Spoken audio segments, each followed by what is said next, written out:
कहानी की शुरुआत होती है ब्रूस बैनर से, एक ऐसा इंसान जिसके अंदर एक राक्षस कैद था। गामा रेडिएशन ने उसके शरीर को बदल दिया था और अब गुस्सा आते ही वो बन जाता था हल्क, एक ऐसी ताकत जिसे दुनिया समझ नहीं पाई और ब्रूस खुद भी नहीं। उसके दिमाग में बार बार वही खौफनाक यादें घूमती रहती थी, टूटती इमारतें, चीखते लोग और उसका अपना बेकाबू रूप। इन्हीं यादों से भागते हुए ब्रूस सालों से छुपता फिर रहा था, क्योंकि जनरल रॉस उसे किसी इंसान की तरह नहीं बल्कि एक हथियार की तरह देखता था। पिछले कई महीनों से ब्रूस ब्राजील के रोसिनिया फवेला में गुमनाम जिंदगी जी रहा था। उसने खुद को कंट्रोल करना सीख लिया था, मार्शल आर्ट्स, ब्रीदिंग एक्सरसाइजेस और अपनी हर भावना पर काबू। पूरे 5 महीने बीत चुके थे और इस दौरान वो एक बार भी हल्क नहीं बना था। ये उसकी सबसे बड़ी जीत थी। दिन में वो एक साधारण सोडा बॉटलिंग फैक्ट्री में काम करता था, बिल्कुल किसी आम इंसान की तरह। लेकिन ब्रूस बेलर की जिंदगी में आम जैसा कुछ था ही नहीं। एक दिन काम करते वक्त मशीन का कंट्रोलर खराब हो गया। बॉस ने ब्रूस को ऊपर बुलाया। ब्रूस ने कुछ ही मिनटों में मशीन ठीक कर दी, लेकिन तभी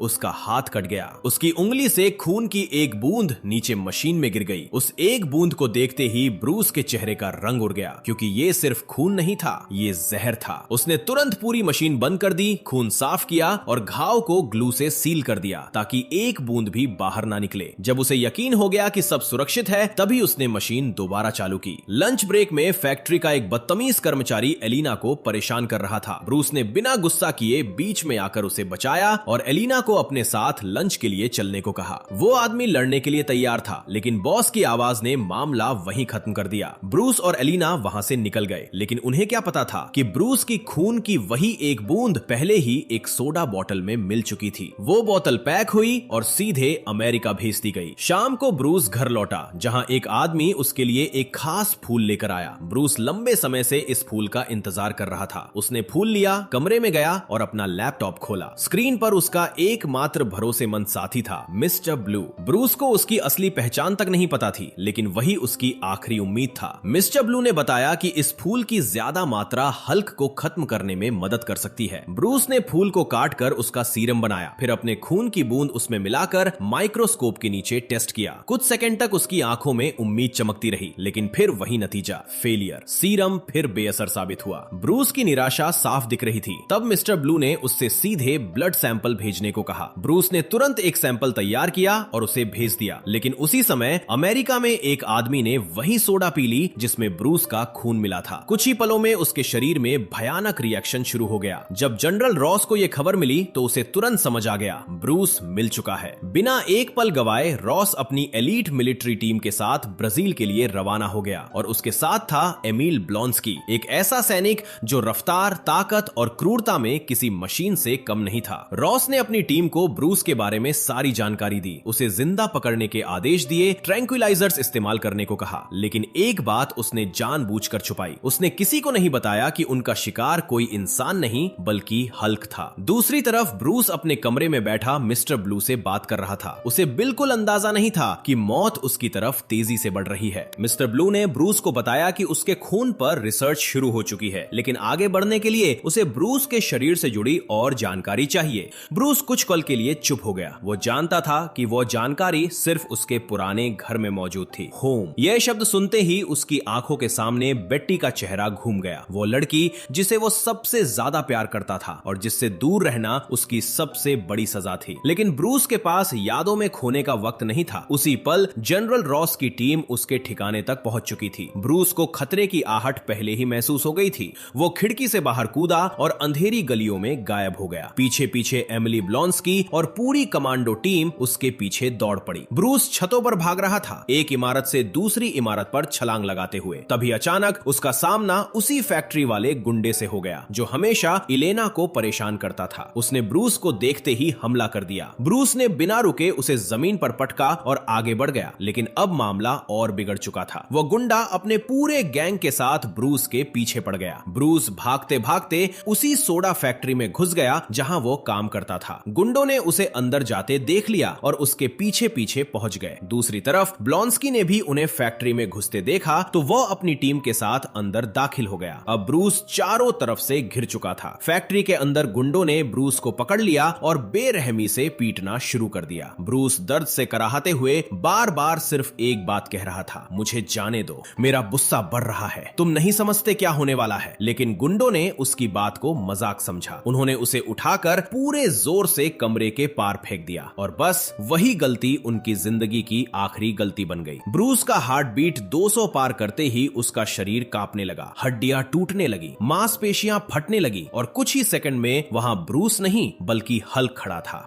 एक विशाल, हरा और बेकाबू दानव। हल्क ने पहले गुंडे को पकड़ा और उसे खिलौने की तरह हवा में उछाल दिया। बाकी दो की तो चीख ही निकल गई। वे भागने लगे, लेकिन हल्क के सामने भागना नामुमकिन था। उसने एक एक करके दोनों को खत्म कर दिया। उधर कमांडोज ये सब देखकर जड़ हो गए। उन्हें समझ ही नहीं आया कि ये चीज आखिर है क्या, लेकिन रॉस जानता था। उसने चीख कर आदेश दिया, यही टारगेट है, फायर! दर्जनों ट्रैंकुलाइजर डार्ट्स हल्क की तरफ दागे गए, लेकिन उसकी चमड़ी पर उनका कोई असर नहीं हुआ, जैसे किसी पहाड़ पर सुई फेंक दी गई हो। अब हल्क पूरी तरह भड़क चुका था। वो बिजली की रफ्तार से सैनिकों पर टूट पड़ा। एक एक करके सारे कमांडोज हवा में उड़ने लगे। जब डार्ट्स बेकार साबित हुए तो सैनिकों ने गोलियां और एक्सप्लोजिव्स इस्तेमाल किए, लेकिन हल्क को रोकना आसान नहीं था। उसने पास रखा एक विशाल मेटल कंटेनर उखाड़ा और पूरी ताकत से सैनिकों पर दे मारा। एक ही वार में पूरी यूनिट तहस नहस हो गई। अब सिर्फ एक आदमी बचा था, एमिल ब्लॉन्स्की। और हैरानी की बात यह थी कि वो डरा नहीं। वो लगातार हल्क पर गोलियां बरसाता रहा। हल्क ने उसकी हिम्मत का जवाब अपने अंदाज में दिया। उसने पूरा ट्रक उठाया और ब्लॉन्स्की की तरफ फेंक दिया। अगले ही पल फैक्ट्री एक विशाल धमाके से गूंज उठी। आग, धुआं और हर तरफ मलबा। किसी तरह ब्लॉन्स्की बच गया, लेकिन वो समझ चुका था कि उसने आज किसी इंसान से नहीं, एक राक्षस से लड़ाई की है। हल्क अंधेरे में गायब हो गया। बाद में ब्लॉन्स्की ने ब्रूस का बैग जनरल रॉस को सौंपा। बैग के अंदर ब्रूस का लैपटॉप था और बेट्टी की एक पुरानी तस्वीर देखते ही ब्लॉन्स्की बोला, शायद यही औरत उसकी मदद कर रही है। रॉस ने तस्वीर को ठंडी नजरों से देखा और कहा, वो अब उसकी जिंदगी का हिस्सा नहीं है। लेकिन रॉस ये जानता था, ब्रूस बैनर की दुनिया में बेटी अभी भी सब कुछ थी। रॉस ने ठंडे लहजे में कहा कि ब्रूस अब बिल्कुल अकेला है, लेकिन एमिल ब्लॉन्स्की ने तुरंत उसकी बात काट दी। उसने कहा, अकेला? हम उसे पकड़ ही लेते अगर वो हरा दानव बीच में ना आता। उसकी आंखों में अब भी डर और उत्साह दोनों थे। उसने बताया कि उस राक्षस ने एक पूरे ट्रक को फुटबॉल की तरह हवा में उछाल दिया। अपने पूरे सैन्य करियर में उसने कभी इतनी खतरनाक चीज नहीं देखी थी। तब रॉस ने आखिरकार सच बता ही दिया। वो दानव कोई और नहीं बल्कि ब्रूस बैनर खुद था। यह सुनकर ब्लॉन्स्की कुछ पल के लिए चुप रह गया। अब उसे समझ आ चुका था कि वो किसका शिकार कर रहा है। उधर कई मील दूर घने जंगल के बीच ब्रूस बेहोश पड़ा था। जब उसकी आंख खुली तो वो धीरे धीरे उठा। शरीर दर्द से टूटा हुआ था, लेकिन जिंदा था। वो सड़क तक पहुंचा जहां एक ट्रक ड्राइवर ने उसे देखा। ब्रूस ने मदद मांगी और ड्राइवर ने बताया कि वो ग्वाटामाला में है। उसने ब्रूस को अगले शहर तक लिफ्ट दे दी। शहर पहुंचकर ब्रूस ने नए कपड़े खरीदे और भीड़ में खो जाने की कोशिश की, लेकिन रॉस अब भी उसके पीछे था। इसी बीच रॉस ने ब्लॉन्स्की को अपने पास बुलाया और पहली बार पूरी सच्चाई बताई। उसने बताया कि वर्ल्ड वॉर 2 के दौरान अमेरिकी सेना ने एक गुप्त प्रोजेक्ट शुरू किया था। एक ऐसा सीरम जो इंसानों को सुपर सोल्जर बना सके। ताकत, सहन शक्ति, रफ्तार, सब कुछ इंसानी सीमाओं से परे। सालों बाद रॉस ने उसी प्रोजेक्ट को दोबारा शुरू किया और इसी ने ब्रूस बैनर को हल्क बना दिया। ब्रूस को कभी सच्चाई नहीं बताई गई। उसे लगा था कि वो रेडिएशन रेजिस्टेंस पर काम कर रहा है ताकि इंसान रेडिएशन से सुरक्षित रह सके, लेकिन असलियत में उससे एक हथियार बनाया जा रहा था। ब्रूस को अपनी रिसर्च पर इतना भरोसा था कि उसने खुद पर ही प्रयोग कर लिया और उसी दिन हल्क पैदा हुआ। ब्लॉन्स्की ने रॉस की आंखों में देखते हुए कहा, आप कहते हैं ब्रूस हथियार नहीं बना रहा था, लेकिन आप तो बना रहे थे। रॉस ने बिना झिझक माना कि उन्होंने एक ऐसा सेरम बनाया था जो किसी इंसान को असीम शक्ति दे सकता था। ब्लॉन्स्की हल्का सा मुस्कुराया, अगर ये सीरम मुझे 10 साल पहले मिला होता तो शायद मैं भी राक्षस बन जाता। रॉस ने उसकी तरफ देखा और कहा, शायद अभी भी देर नहीं हुई है। दूसरी तरफ ब्रूस वर्जीनिया के कल्वर यूनिवर्सिटी पहुंच चुका था। उसे अपनी पुरानी रिसर्च फाइल्स चाहिए थी, क्योंकि वही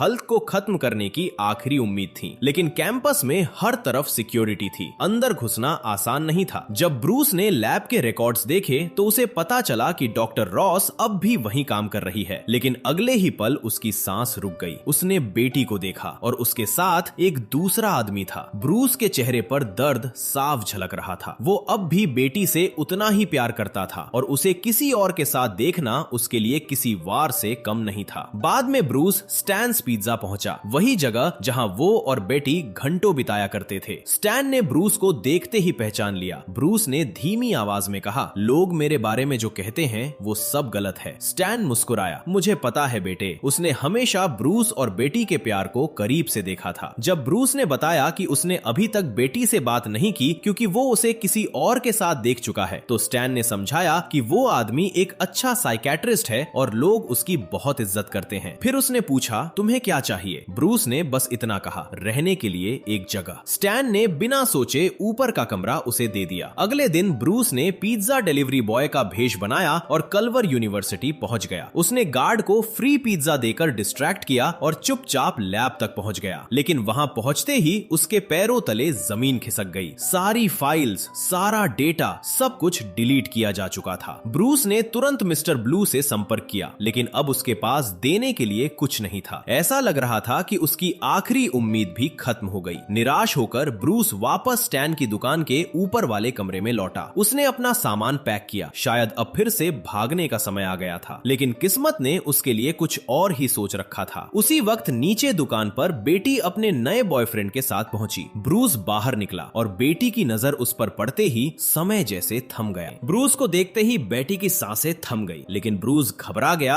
और बिना कुछ कहे वहां से भाग निकला। बेटी ने तुरंत स्टैन से पूछा, क्या ब्रूस सच में यहाँ था? स्टैन जानता था कि अगर कोई ब्रूस तक पहुंच सकता है तो वो सिर्फ बेटी थी। उसने सब सच बता दिया। बेटी बिना एक पल गवाए सड़कों पर दौड़ पड़ी और आखिरकार उसने ब्रूस को ढूंढ लिया। इतने सालों बाद दोनों एक दूसरे के सामने खड़े थे। हजारों बातें थीं, लेकिन शब्द कम पड़ गए। बेटी उसे अपने घर ले आई। वहां उसने ब्रूस को एक फ्लैश ड्राइव दिखाई। उसने बताया कि अथॉरिटीज लैब से सारा डेटा हटाने से पहले उसने चुपके से ब्रूस की सारी रिसर्च कॉपी कर ली थी। ब्रूस की आंखों में फिर से उम्मीद जग उठी। बेटी ने कहा कि अब उन्हें उसके पिता जनरल रॉस को सब कुछ सच सच बता देना चाहिए, लेकिन ब्रूस ने तुरंत मना कर दिया। वो रॉस पर कभी भरोसा नहीं कर सकता था। ब्रूस जानता था कि रॉस उसे बचाना नहीं चाहता, वो हल्क की ताकत को हथियार बनाना चाहता था। उधर रॉस अपनी ही खतरनाक योजना में व्यस्त था। उसने ब्लॉन्स्की को सीक्रेट लैब में बुलाया। रॉस ने उसे सुपर सोल्जर सीरम के बारे में बताया और चेतावनी दी कि अगर कुछ भी गलत हुआ तो एक्सपेरिमेंट तुरंत रोक दिया जाएगा। लेकिन ब्लॉन्स्की तो जैसे इसी पल का इंतजार कर रहा था। उसके शरीर में 2 इंजेक्शन लगाए गए और एक सीधा बोन मैरो में उतारा गया। दर्द असहनीय था, लेकिन ब्लॉन्स्की मुस्कुरा रहा था। अगले ही दिन ब्रूस और बेटी यूनिवर्सिटी की ओर निकल पड़े ताकि बचा हुआ डेटा हासिल किया जा सके। लेकिन रॉस को उनकी लोकेशन मिल चुकी थी। वो पूरी मिलिट्री यूनिट के साथ वहां पहुंच गया। ब्रूस ने सैनिकों को देखते ही बेटी से कहा, भागो, जितना दूर जा सकती हो। उसी वक्त सीरम का असर दिखाना शुरू हो चुका था। ब्लॉन्स्की अब पहले से कहीं ज्यादा तेज, ताकतवर और खतरनाक हो गया था। वो ब्रूस की तरफ झपटा, लेकिन रॉस ने उसे फिलहाल रुकने का आदेश दिया। ब्रूस यूनिवर्सिटी के अंदर भागा। बाहर बेटी अपने पिता की गाड़ी के सामने खड़ी हो गई। उसने रॉस को बाहर आने पर मजबूर कर दिया, लेकिन अंदर ब्रूस फंस चुका था। यूनिवर्सिटी के ब्रिज पर दोनों तरफ से सैनिकों ने उसे घेर लिया। गैस ग्रेनेड्स उसकी तरफ फेंकी गईं। धुएं ने उसे पूरी तरह घेर लिया। बेटी ये सब देखकर ब्रूस की तरफ दौड़ी, लेकिन सैनिकों ने उसे रोककर जमीन पर गिरा दिया। और बस यही वो पल था। ब्रूस का गुस्सा फट पड़ा। अगले ही सेकंड पूरी यूनिवर्सिटी हल्क की दहाड़ से कांप उठी। हल्क ऊंचाई से नीचे कूदा और उसकी लैंडिंग से जमीन हिल गई। रॉस ने तुरंत आदेश दिया, फायर। हर दिशा से गोलियों की बारिश होने लगी, लेकिन हल्क गोलियों को चीरता हुआ सीधे सैनिकों पर टूट पड़ा। उसने एक एक कर सभी मिलिट्री व्हीकल्स चकनाचूर कर दिए। तब रॉस ने अपना तुरुप का इक्का मैदान में उतारा। एमिल ब्लॉन्स्की। सीरम ने उसे लगभग इंसानों से परे बना दिया था। वो हल्क के हमलों को अविश्वसनीय तेजी से चकमा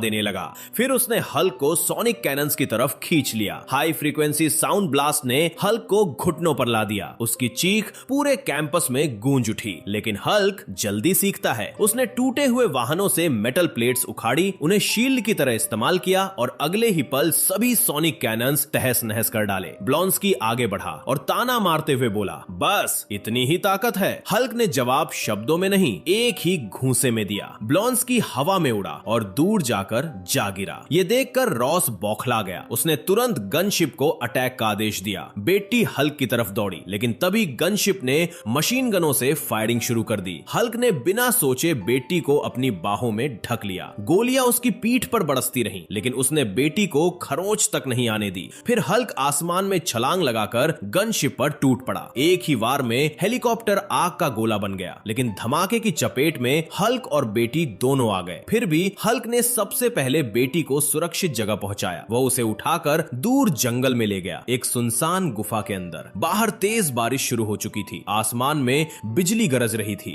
थंडर की आवाज सुनते ही हल्क डर गया। उसके अंदर का वो विशाल दानव अचानक एक डरे हुए बच्चे जैसा लगने लगा। उसने गुस्से में आसमान की तरफ दहाड़ लगाई, मानो बादलों से लड़ रहा हो। बेटी धीरे धीरे उसके पास आई। उसने प्यार से कहा, कोई खतरा नहीं है, मैं यहाँ हूँ। हल्क की सांसें धीरे धीरे सामान्य होने लगी। वह शांत हो गया। गुफा के अंधेरे में तूफान के बीच एक राक्षस और एक लड़की चुपचाप साथ बैठे रहे, जैसे पूरी दुनिया उस पल थम गई हो। उधर एमिली ब्लॉन्स्की को तुरंत अस्पताल ले जाया गया। उसकी हालत इतनी खराब थी कि डॉक्टरों ने उम्मीद ही छोड़ दी थी। जनरल रॉस जब उसे देखने पहुंचे तो डॉक्टरों ने बताया कि उसके शरीर की लगभग हर हड्डी टूट चुकी है, लेकिन सबसे डरावनी बात कुछ और थी, उसका दिल। वो किसी मशीन की तरह धड़क रहा था, इतनी तेज कि जैसे कोई रेस हॉर्स पूरी रफ्तार से दौड़ रहा हो। अगले दिन सुबह बेटी की आंख खुली तो उसके सामने हल्क नहीं बल्कि ब्रूस था। वो फिर से सामान्य इंसान बन चुका था। कुछ देर बाद दोनों पास के एक छोटे से शहर में पहुंचे और वहां एक कमरा किराए पर लिया। इतने सालों बाद उन्हें पहली बार कुछ पल चैन के मिले, लेकिन ये सुकून ज्यादा देर टिकने वाला नहीं था। दूसरी तरफ ब्लॉन्स्की ने डॉक्टरों को भी हैरान कर दिया। वह चमत्कारिक रूप से पूरी तरह ठीक हो गया। अस्पताल से निकलते ही उसने रॉस से साफ कह दिया, जब तक वह ब्रूस से बदला नहीं ले लेता उसे चैन नहीं मिलेगा। इधर ब्रूस और बेटी ने फैसला किया कि अब समय आ गया है मिस्टर ब्लू से आमने सामने मिलने का। लेकिन ब्रूस जानता था कि रॉस हर जगह नजर रख रहा होगा। उसने बेटी को सख्त हिदायत दी, कोई क्रेडिट कार्ड नहीं, कोई आईडी नहीं, कोई फोन नहीं, बस उतना ही सामान जितना जरूरी हो। जरा सी गलती उन्हें रॉस तक पहुंचा सकती थी। उधर रॉस की टीम बेटी के डेबिट कार्ड और इंटरनेट अकाउंट्स पर नजर रख रही थी, लेकिन रॉस अपने आदमी से ज्यादा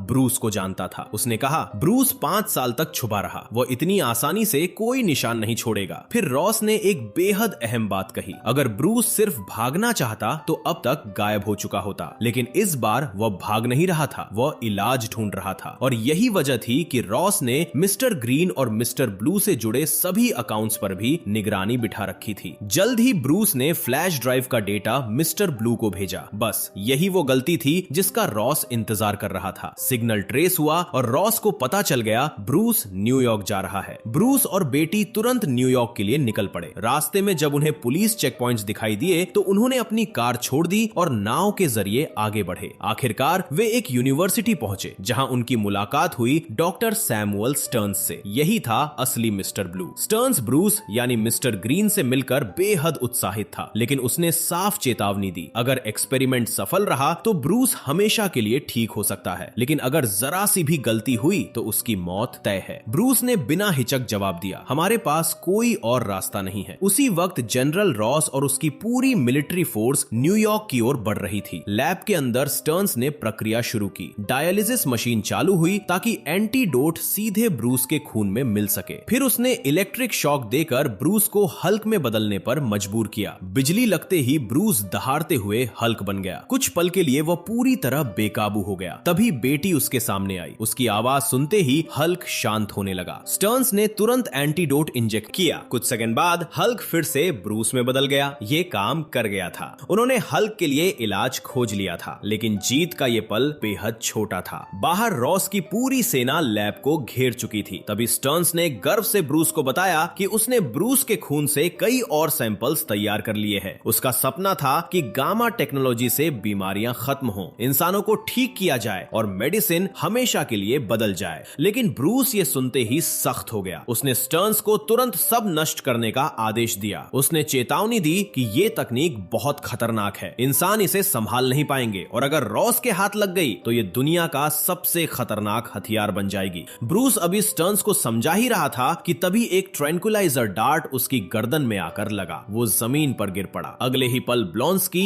लैब में घुसा। उसकी आंखों में सिर्फ पागलपन था। उसने हल्क के बारे में पूछा, ब्रूस को फिर से बेहोश किया और रॉस के सैनिक उसे अपने साथ ले गए। इसी बीच एक महिला अधिकारी स्टर्न्स से पूछताछ कर रही थी। उसने जानना चाहा कि क्या हल्क जैसे और प्राणी बनाए जा सकते हैं। स्टर्न्स ने बताया कि ब्रूस एक एक्सीडेंट था, लेकिन और रिसर्च से प्रक्रिया को बेहतर बनाया जा सकता है। तभी अचानक ब्लॉन्स्की वापस लौटा। उसने बिना झिझक उस अधिकारी को मार डाला। फिर स्टर्न्स का गला गला पकड़कर उसे हवा में उठा लिया। उसकी आवाज में पागलपन साफ झलक रहा था। मुझे हल्क से भी ज्यादा ताकतवर बना दो। स्टर्न्स ने उसे चेतावनी दी कि उसके शरीर में पहले से सुपर सोल्जर सीरम मौजूद है। ब्रूस का गामा ब्लड मिलाने से नतीजे भयानक हो सकते हैं, लेकिन ब्लॉन्स्की अब सुनने की हालत में नहीं था। उसने स्टर्न्स को मजबूर कर दिया। कांपते हाथों से स्टर्न्स ने ब्रूस के खून का इंजेक्शन ब्लॉन्स्की के शरीर में उतार दिया और उसी पल दुनिया के लिए एक नया दुख स्वप्न जन्म लेने वाला था। ब्लॉन्स्की के शरीर में पहले से सुपर सोल्जर सीरम दौड़ रहा था और जब उसमें ब्रूस का गामा ब्लड मिला तो नतीजा इंसान नहीं, एक दुख स्वप्न था। उसकी हड्डियां टूटने लगी, शरीर फटने लगा और कुछ ही सेकंड में एमिली ब्लॉन्स्की बदल चुका था अबोमिनेशन में।